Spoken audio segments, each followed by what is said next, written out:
Mungkin kita sekarang sering diberitakan atau dihebohkan dengan adanya berita tentang virus COVID-19 yang sekarang telah menyebar atau menyerang di bangsa kita, yaitu bangsa Indonesia. COVID-19 merupakan keluarga besar virus yang menyebabkan penyakit, mulai dari penyakit ringan hingga berat. Seringkali virus ini menyebar antara manusia ke manusia, bisa melalui tetesan cairan dari mulut dan hidung saat orang yang terinfeksi sedang batuk atau bersin. Gejala ini mirip dengan cara penularan penyakit flu.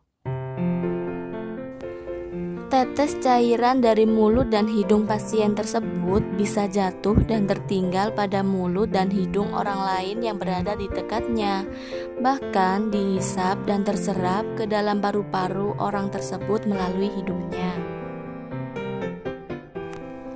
Berbagai upaya penanggulangan yang dilakukan pemerintah untuk meredam dampak dari pandemi COVID-19 di berbagai sektor.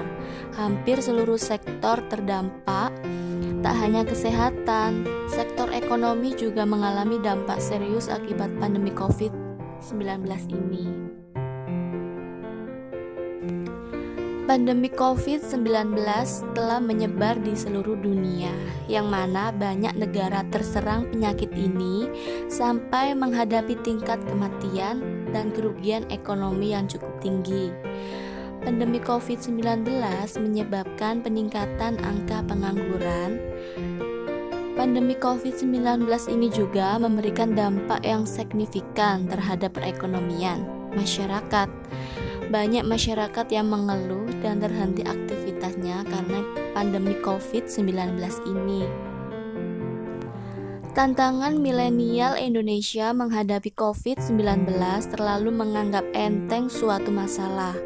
Memang jadi salah satu tabiat kaum milenial.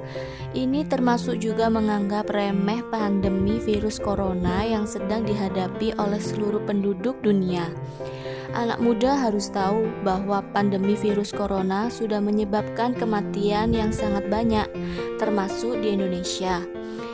Anak muda juga harus paham bahwa penyebaran virus corona juga terjadi begitu cepat dan bisa menginfeksi dalam waktu singkat. Dipertambah dengan kesehatan mental yang bisa terjadi akibat efek kebijakan, yaitu larangan berkumpul atau nongkrong. Selain itu, generasi muda lebih cenderung melaporkan bahwa mereka juga mengalami penurunan mental sejak pandemi. Cara terbaik untuk melindungi diri dengan menghindari tempat di mana berpotensi terpapar virus tersebut,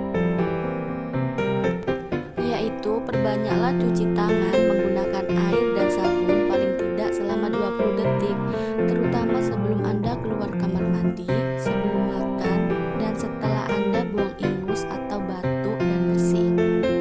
Selanjutnya, pakailah masker ketika Anda keluar rumah dan selesai pakai masker langsung buang ke tempat sampah atau dibakar. Selanjutnya, jagalah selalu kebersihan supaya tidak tertular dan perbanyak membersihkan barang-barang serta perabotan di rumah Anda.